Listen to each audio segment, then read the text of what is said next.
General Enemy as a case report. Okay, first of all, this is the vital ring. It has the pharyngeal tonsil, and this is the lingual tonsil. On mouth is behind the calciform tonsils, packets, and in front of the epiglottis. Next, please. The lingual tonsil is a normal anatomic structure consisting of lymphoid tissue and is part of the Wilder's ring in the oral cavity. Here we can see. I'm going to turn my okay. Here we can see the lingual tonsil right here, and this is an epiglottis. That's an abnormal epiglottis, so it's just for reference, okay?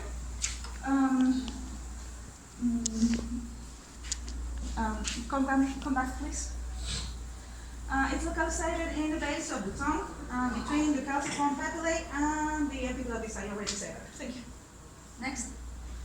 This is a case about a 54-year-old woman, hypertensive, smoker, and treated with enalapril and torsemide. She was scheduled for a video thoracoscopic resection of a mediastinal mass. Next.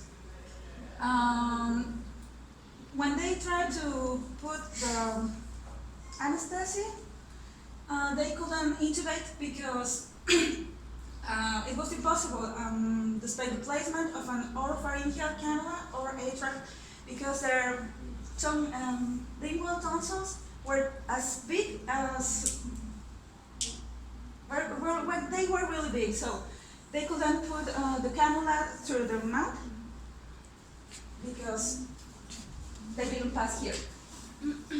Next. Later, it was impossible despite the placement of I already said that. So they did direct laryngoscopy to secure the airway by means of orotracheal intubation. That means that they used this device to open the airway and make the intubation correctly. Next.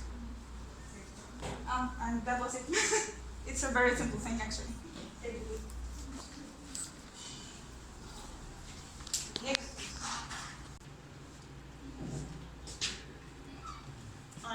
Good morning. My pathology is trigeminal neuralgia. And my article is familial classic trigeminal neuralgia. Trigeminal neuralgia, or TN, or painful tic, is a chronic painful condition that affects the trigeminal or fifth cranial nerve, one of the longest nerves in the head. The disorder causes extreme, sporadic, and sudden burning or facial pain of shock type that lasts from a few seconds to 2 minutes. The intensity of pain can be physically and mentally disabling. The main cause is a blood vessel that compresses the trigeminal nerve when it leaves the brain stems. This compression causes the wear of the myelin sheath. It can also be caused by the pressure of tumor. In some cases, the cause is unknown. It can be caused by an injury or other brain abnormalities, surgical injuries, a stroke, facial trauma may be responsible for this pathology. Trigeminal neuralgia can be part of the normal aging process. Trigeminal neuralgia affects women more often than men and is more likely to occur in people over 50. Doctors can control trigeminal neuralgia effectively with medications, injections, or surgery. This article, my article, explains a study on TN and its incidence with a family history. The document shows that it is more frequent in women. It also shows that having parents or siblings with trigeminal neuralgia increases the likelihood of suffering from it as well, younger and with more complications. Thank you. Hi, good morning. Good morning. My article is about the epidural hematoma.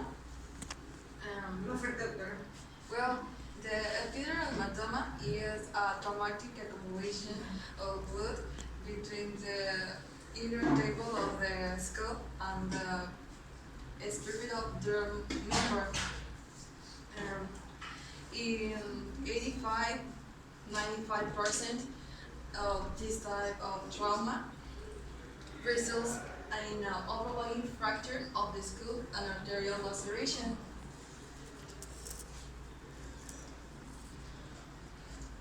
The pathophysiology of this type of trauma is in the 8% of the cases are located in the temporoparietal region, where skull fractures cross paths of the middle meningeal arterial or its dural branches. However, epidural hematomas are usually arterial in origin.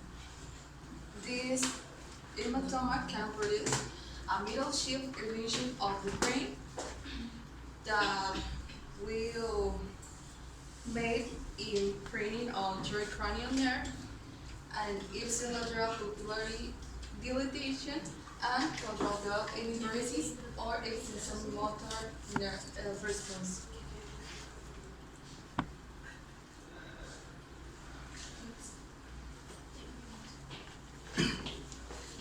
Well, in this picture we can see how the middle arteries are gray and how the epidural hematoma forms like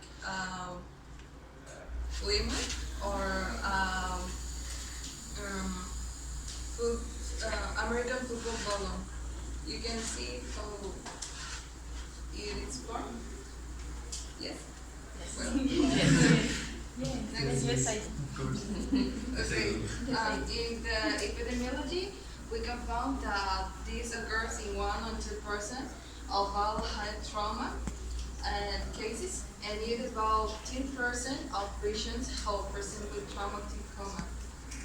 Higher risks are associated with the following: the advanced age, the intraoral cases of lesions, the pupillary abnormalities, and lower Glasgow Coma Scale, low age.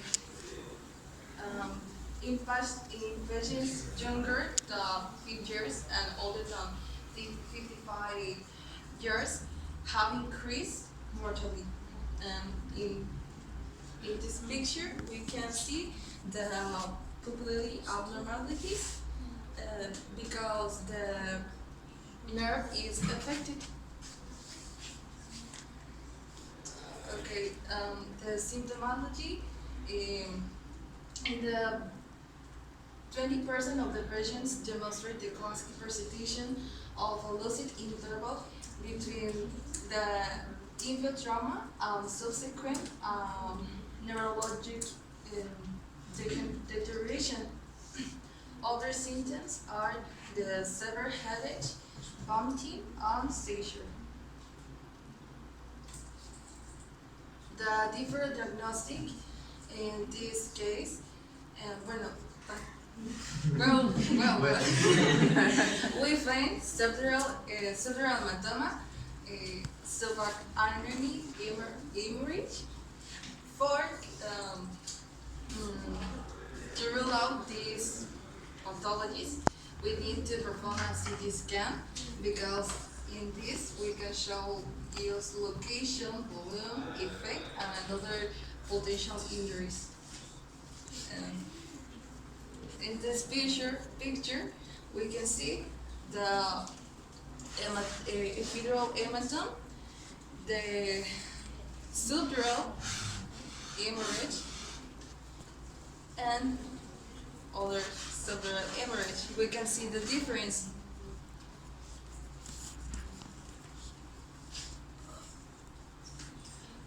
For the treatment, operator, the treatment depends on the volume, time of diagnosis, and neurologic deficient level.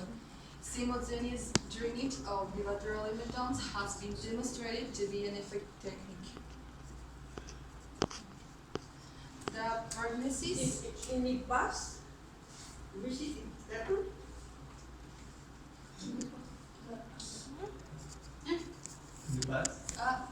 In this picture, we can see the epidural hematome in this region, the occipital region. Accreditation is frontal, parietal.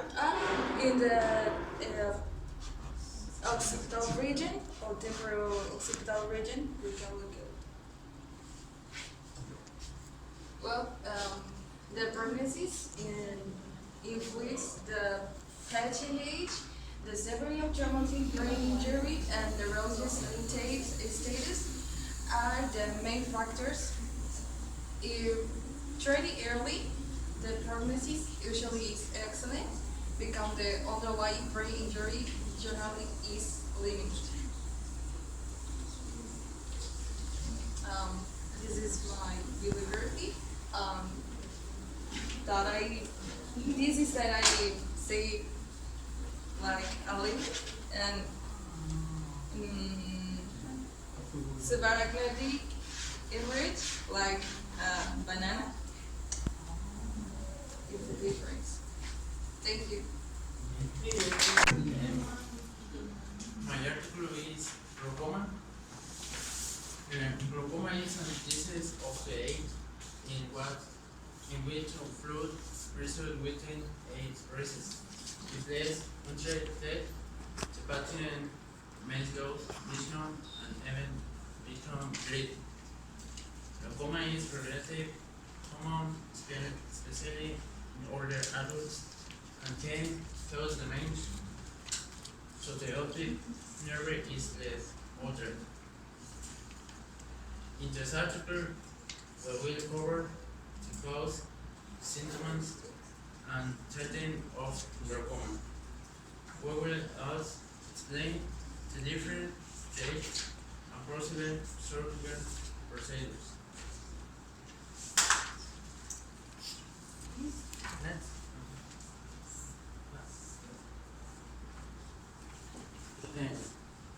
There is a small space in the front of the eye called the anterior chamber. The leaking flows in and out of the anterior chamber. The fluid, nurses, and vessels nerve disease is apparent. The patient has glaucoma. The fluid drains to slowly out of the eye. This leads to fluid, blood, and pressures inside the eye recess.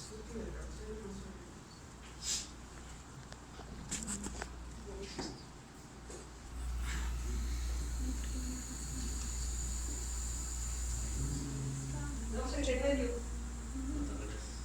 Adelante. Es para ti, no para las Causes of glaucoma. Explorations of the previous causes of glaucoma. Both causes are divided into two categories. Primary glaucoma. This means that the cause is often. Secondary glaucoma. The condition has a small cause, such as a tumor, inverted, and a blind, cataract, or inflammation. Over 8 ethnic blood, some illness and conditions like diabetes or hypothyroidism. 8 injuries on condition, 8 surgery, myopia.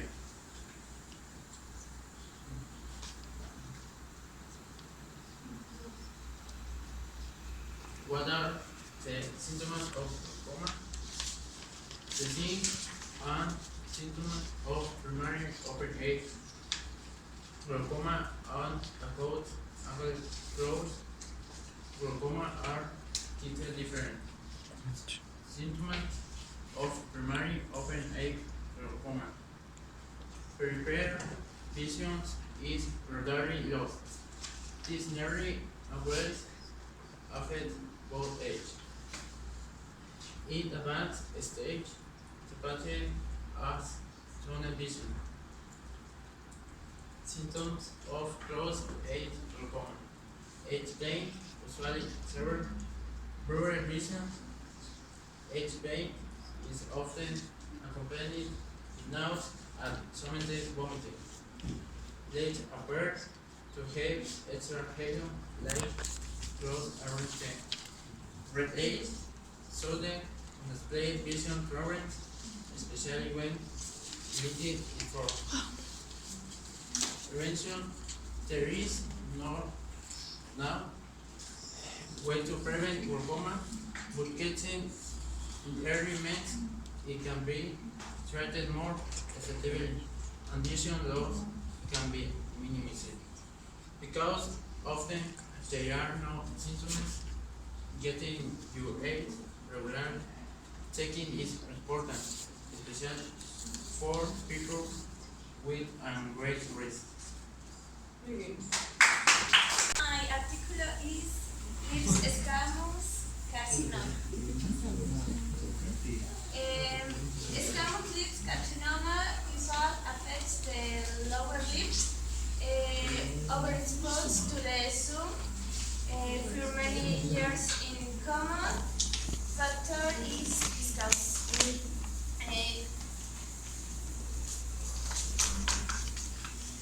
Chronic irritation from smoking a pimple is also a contributing cause.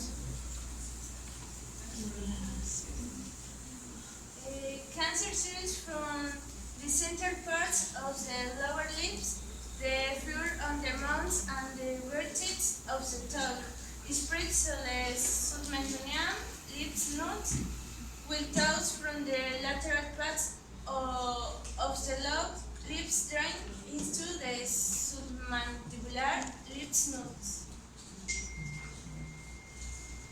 Types of light and oral cavity cancer include a sort of loop of the lips of the mouth.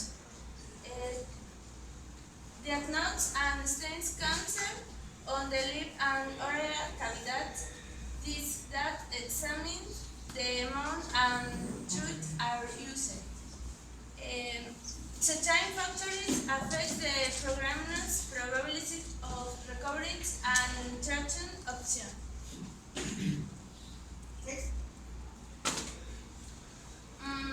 The oral cavity includes the following elements: 2/3 of the tongue, gingival tooth, 2/3 on the mouth, third palate, y the tremolon to go.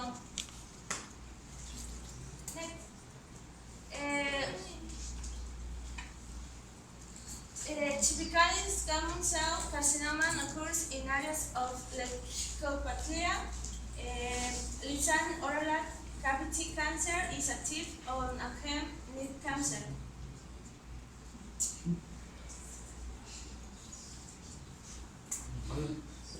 Cancer spreads in the body in the three ways. The cancer might spread from where it began to the other parts of the body. To start lips and oral cavity cancer, the following states are used: states carcinoma in situ, stage 1, stage 2, stage 3, stage 4.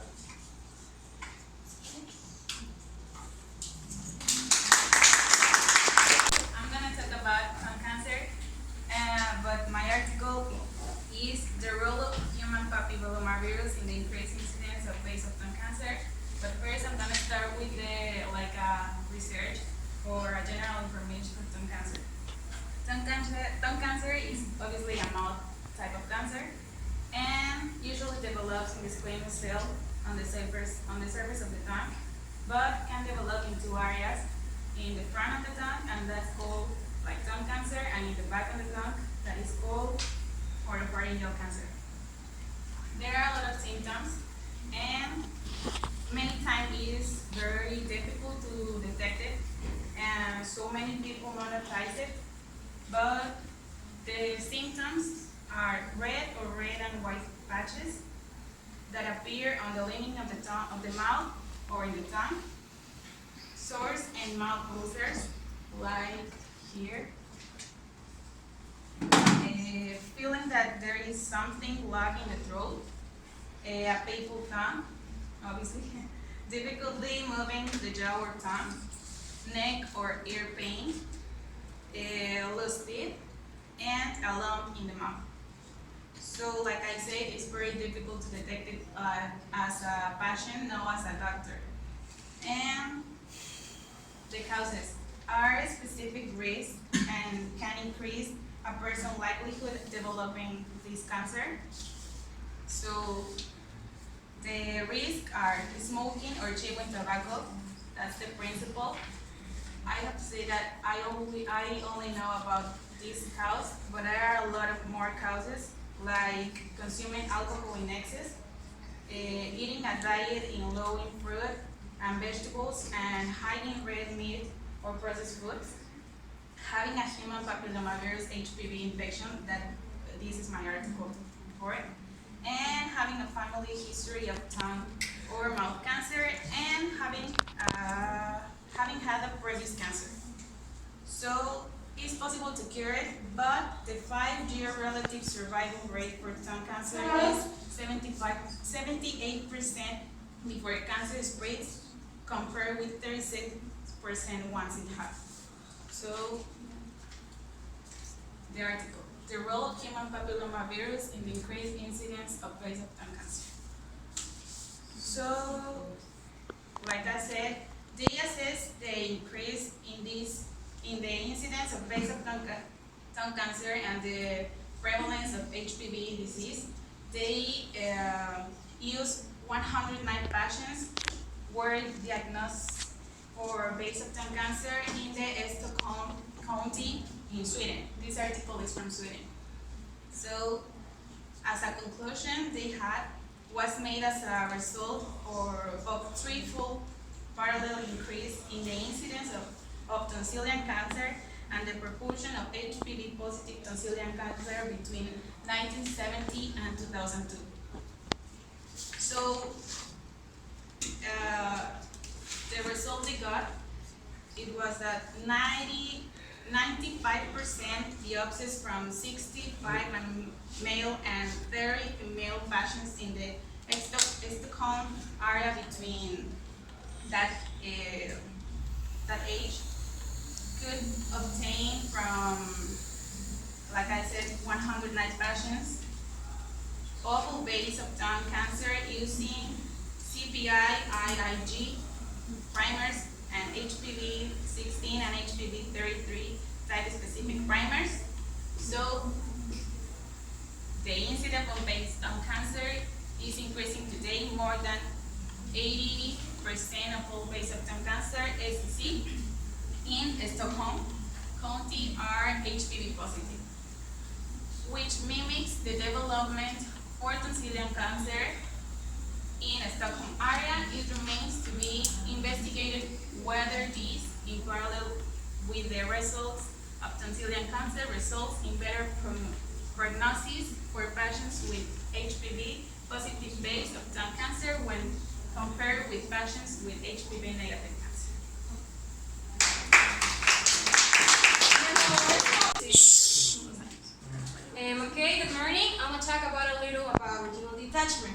What's this pathology about? Here's my presentation. Okay, retinal detachment. This is actually a separation of the multi-layered neurosensory retina from the cortex. There can be actually two types. It can be passive or it could be active. We have the passive one, which is an accumulation of fluid between these two layers. When I talk about layers, I'm referring to the cortex and the retina. I actually have the active one, which is made by another mechanism. We have the vitreous extraction of the retina, and it usually results in an ischemia and progressive photoreceptor degeneration due to the loss of blood supply to cones and rods. And in this way, we have a close-up of the retina and the pathology. First of all, we need to talk about a little about how the eye is made and what we have in our eye. Before we need to talk about detachment. Here is the human eye. We all know it. We have some parts in it. We have the pupil, we have the lens, we have the cornea, and this blue thing is the retina. Here in this zone we have the macula. The macula has a close-up here where we have all the epithelium cells, and we have cones and rods, which are the cells that are inherent to the vision. When we have detachment, we can have some damage here. If the patient gets damage in the macula, he must lose his vision. And here is our detachment. We can see how here is normal, and right here we have a detach in this area. That's what the pathology is about. See? As any other pathology, we can have so many types, as we know. The first one and the most common is the rheumatogenious retinal detachment. This is usually caused by fluid. We all know that here in our eye we have the vitreous humor, and if our eye get break, this vitreous humor can escape from the cavity and go upward here, up of the retina, and it can push the retina back to get separated. It could be passed through the retinal break right here, and we have the other one, which is less common. This is tractional retinal detachment. Right here we have a ring of white scar tissue, and this kind of detachment occurs due to the preretinal membrane formation, and is carrying that instead of pushing, we are going to pull the retina out of its place, making it detach. And the other one, which is less common, which this type of RD occur due to the abnormalities in the water transport between the bed of the retina and in the blood supply. Right here we can see the exudative retinal detachment, and over here a lipid exudation, which is going to make our retina detach. And symptoms and signs. It could be really different in some people. The commonest, obviously, is sudden and painless loss of vision. We can just be standing here and then I can see anything, and there is not necessary for me to feel pain. Or there are other people who felt blurring, or it could be in one or two eyes, and it actually can be just partial in one part of the visual field. And this is due to the vitreous degeneration and extraction to the retina. Because if we remember, we have cones, we have rods, and when these two get an ischemia, they start to degenerate and degenerate of vision. In children and young people like us, it could be asymptomatic. Diagnosis. The best method of diagnosing RD is by binocular indirect ophthalmoscopy with scleral indentation, and an obvious RD is recognized by loss of the red fundus. These are red fundus, and the marked elevation of the retina.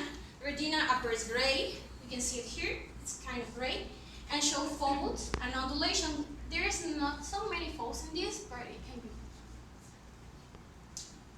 And predisposing cause. I wanted to make this important because I think that is one of the most important causes of this case, but it could be any other like myopia, cataract surgery, Jack laser capsulotomy, latest degeneration of the retina, symptomatic flashes, floaters, or retinal tears, ocular trauma, RD in one eye, family history of RD, and certain genetic disorders such as Marfan syndrome or Stickler syndrome, and pre-existing retinal diseases like coloboma-corid and retinoschisis.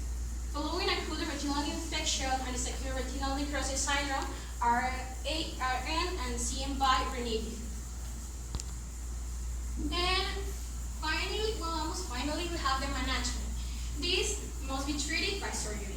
The surgery should be within 45 hours, and the retina is not retouched properly. The people can actually do not recover his vision. Chronic retinal detachment can develop complications such as hypotony, pigmentary glaucoma, new iris B cells, cataract, uveitis, which can compromise the visual outcome. The principle of retinal detachment surgery is to close all the breaks, so these breaks do not open, and those breaks or new breaks do not occur. And right here we have a picture with the procedure. We have the vitrectomy instrument, and we have his cannula, which is pulling, per se, not anywhere, the human vitreous out of the cavity. So here we have an accumulation, and they are taking out this accumulation so they can attach again the retina. And prophylaxis. It's important to prevent RD because 5 to 15% of retinal detachment operations are unsuccessful, and 55 to 60% of that will get a good vision. Also, this surgery is really expensive, so it's not an option for mostly other people. So in front of any predisposing factors can be a good choice to pick prophylaxis procedure like laser prophylaxis, ready that wait until your retina is partially or totally detached. And in conclusion, we have that the retinal detachment is a vision-threatening condition who requires early surgery. It can be diagnosed best by retinal examination using indirect ophthalmoscopy, and treatment outcomes have improved with modern surgical techniques, but the key to a successful retachment is early detection and prompt referral to the primary eye care workers. So we, as doctors for the first level, we can maybe not diagnosis as well, but we can see some signs of other things in the people, and we can refer them to an specialist. And it's important to prevent retinal detachment because it can lead to unilateral or bilateral permanent blindness. And here's my bibliography.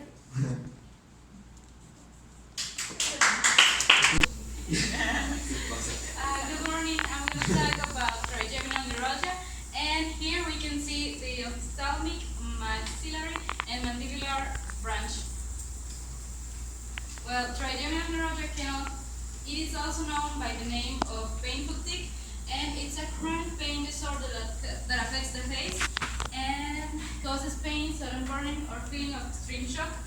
And pain appears only in one side of the face, and the condition appears and disappears in days or even months, and usually affects people over 50, especially women. And the probable cause is a blood vessel that pressures the trigeminal nerve, and this is the cause of the pain that we feel in the face. And tumors and multiple sclerosis can also be a cause, but in some cases the cause is unknown.